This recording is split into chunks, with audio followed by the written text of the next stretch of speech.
Welcome to Cape Ann Report. I'm your host, Maureen Aylward. Cape Ann Report is a weekly program that covers events and activities that are happening on Cape Ann. For this show, I'm speaking with Peggy Russell. Peggy is working on a refugee and immigration settlement program with some folks up here in Gloucester, and we're going to talk to her about what's going on. Peggy, thank you so much for joining me on Cape Ann Report. Absolutely. Thanks for having me.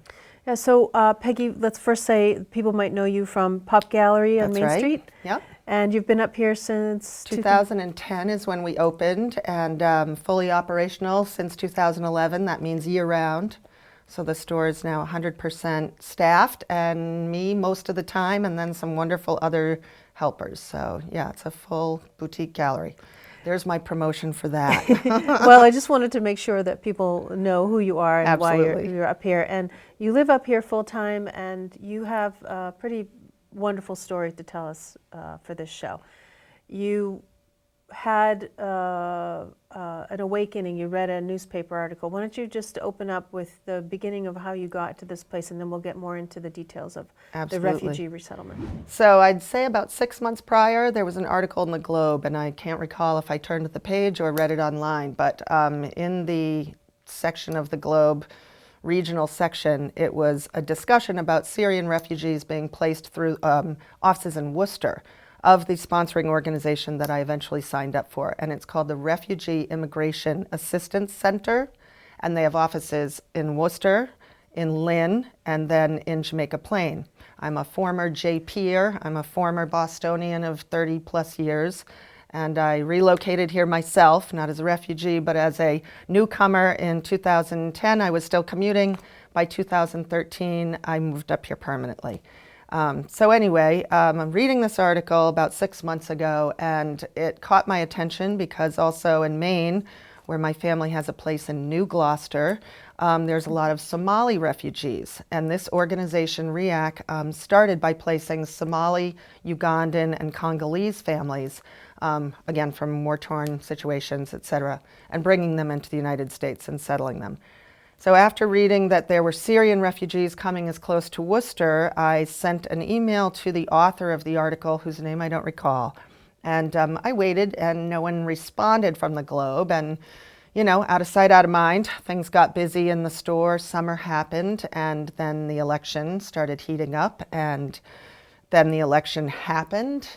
And then I was crestfallen, admittedly, about the results of that election. And so about 4 or 5 days after the results were in, and I kept listening to the television waiting for the story to change, and it didn't. I was reminded of the organization, and I felt like I really needed, now was the time to just become active and do good. And you were spurred to action, and this was something that you remembered, and then... Yeah. So yeah, I called, I Googled, and right there was the Refugee Immigration Assistance Center. And I called up their Heath Street office in Jamaica Plain.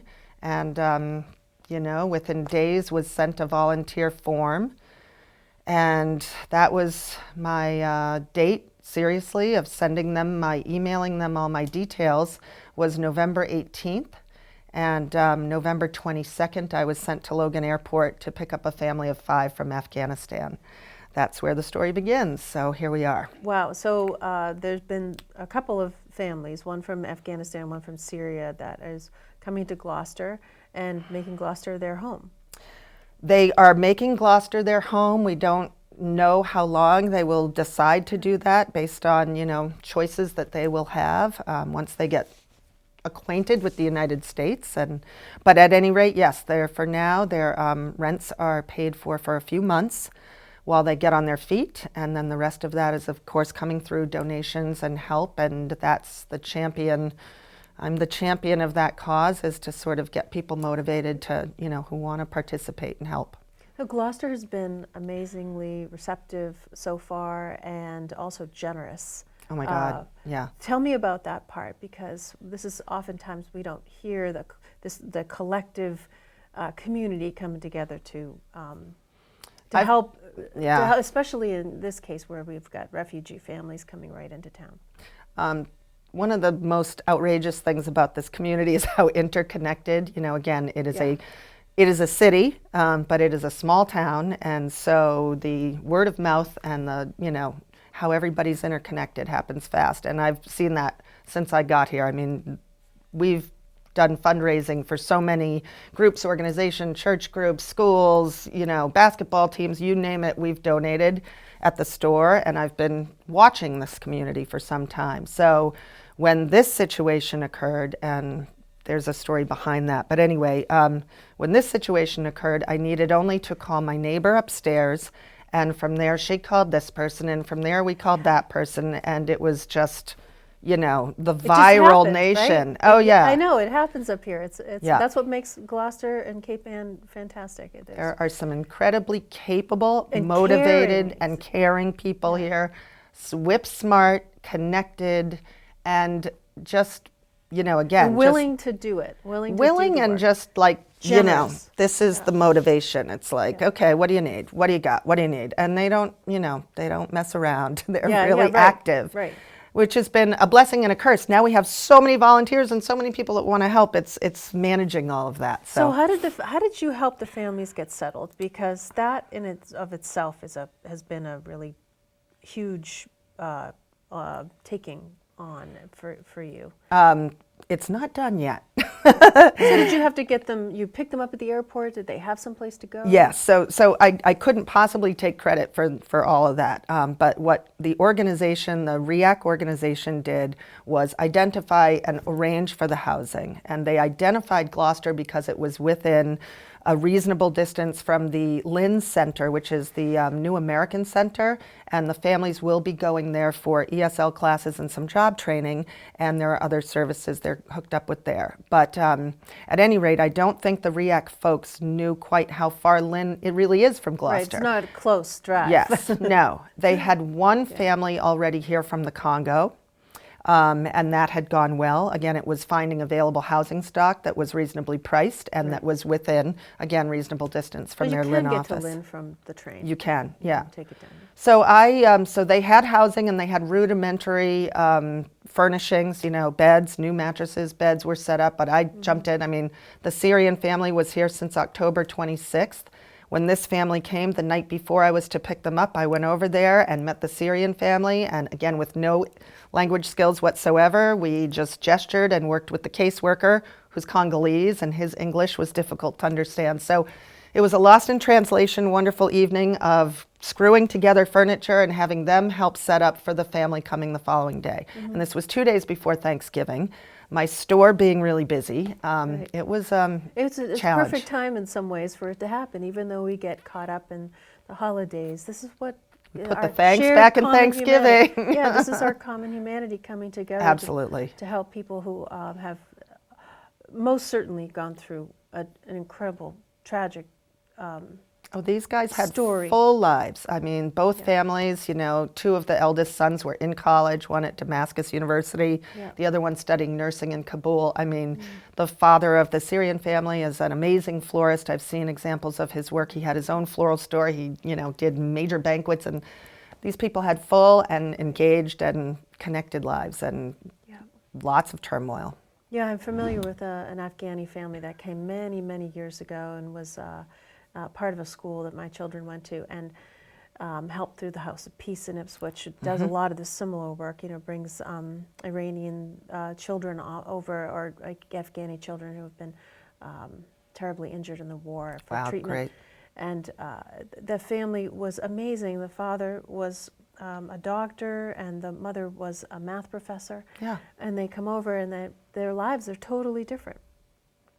Yeah, we want to make sure different. that they understand that with with whatever we can do, we can also get them up and running and back to careers and back to they're all the younger children. The opportunity, yeah. is here. They're thrilled to be here. So you asked about how I settled them. So the Right, one right. kind of best story I can offer, there's a million of them now. I've really had some incredible times with these guys already. We've become very close. I'm having a holiday party with them on Thursday. Great. This will be their first Christmas in the United States, certainly, but again, they do not practice Right, they don't Christianity, have it. so the boys helped me get a Christmas tree and all that. It's been great. But the very first day that I picked them up at the airport, the father, the eldest son who speaks English, and the caseworker go off in one car, and I'm with the two young women, the two daughters, who are 19 and 17, and their mom, and the girls speak no English at all, rudimentary hello, goodbye, and and I'm, of course, have no Farsi skills whatsoever, shocking, and so I get in the car with them. I'm fuddling around trying to figure out a station. The airport is a mess of tangle of traffic on the days before Thanksgiving. And we drive, and I keep changing the stations and looking over at the girls and being like, yeah. So anyway, we settle on some pretty hip-hop music, contemporary, it's all good. We're driving, and they are leaving the city kind of going like, why are we going away from the city? I can imagine, where are you taking us? And, the drive, if it's familiar, great. If it's not, you keep going, and you keep going, and there's less Well, it's a 45-minute things. drive or so, right? Right. It's not And it starts to get very rural looking. When you get past the North Shore Mall, then it's like, it's wonderful when you're on vacation, but they don't know me. I can't speak to them about where we're going, and they've never just heard of arrived Gloucester. off a plane. And they've just gotten off of a plane. So anyway, thankfully the weather was nice. And the very first thing I did, I could just feel that, like, the tension and everything. So I called up the caseworker and I said, we're going to be a few minutes late. You start with the guys at the house, bringing them to the apartment. And I drove them immediately to Stage Fort Park. And we drove right into the driveway. I motioned to them to get out of the car. I told them to zip up their coats, locked arms with them, and walked them out onto the point, and just stood there. And the very first photo I have of them, I'll get choked up, is standing on that rock. And I just said, welcome to Gloucester. This is your view. And just the other night, we repeated that on a full moon. We walked on Good Harbor, the girls and myself and stuff, and that full moon came down, and, here's the ocean. And they've all now been to Eastern Point out on the jetty. They've all now been to Annisquam Light. They've all now been to Halibut Point. I've just been getting them out. You're orientating. They're getting the joys of Gloucester, the visuals. Well, for our viewers who are watching this and listening to your amazing story, how can they help? So we started, this has been, again, Lara Lepionka and Susan Aroney, my partners in crime in this. Lara got right on it and put together a GoFundMe site. And so I believe you guys will show some information about that. And that's been incredible. We have already exceeded our $20,000 goal. And this will go not for pleasantries. This is going to go because their rent is only paid and confirmed through February. And then after that, it's over $1,000 a month, et cetera, and so this will help to offset those costs, defray those costs for some of the educational needs that are in addition. Gloucester High has been phenomenal, I will say that. So how people can help is, sit back, get through the holidays, and then we are going to create a better and more workable network. Right now, we've been kind of flying by the seat of our pants, and the outpouring of helpers is great, but we haven't yet made a network that's workable yet. So the GoFundMe site is a place where people can donate to. So people can donate, they can just use the online They can process. use that. They can also, what we've done is when people put in the sort of comment section, my friend speaks Arabic, or I know Farsi, or I know somebody that knows somebody, or I've got kids at Gloucester High who would want to play soccer with the boys, or any of those additions. So that can all be That connected can all up be to. connected to the GoFundMe site, and then we can weed through that. There's a woman here in town who's new also. She's a summer resident, and she's going to be the coordinator of volunteers for the volunteer coordinator, me, because I can't do that all. Well, Peggy, good luck with everything. You're Thank doing you. fantastic work. And bringing these families to Gloucester and reaching out to them, it will only help our amazing diversity and our cultural diversity here. And thank you for your work and being on Cape Ann Report. Yay. And that's all we have for the show tonight. you. Until the next time on Cape Ann Report, take care.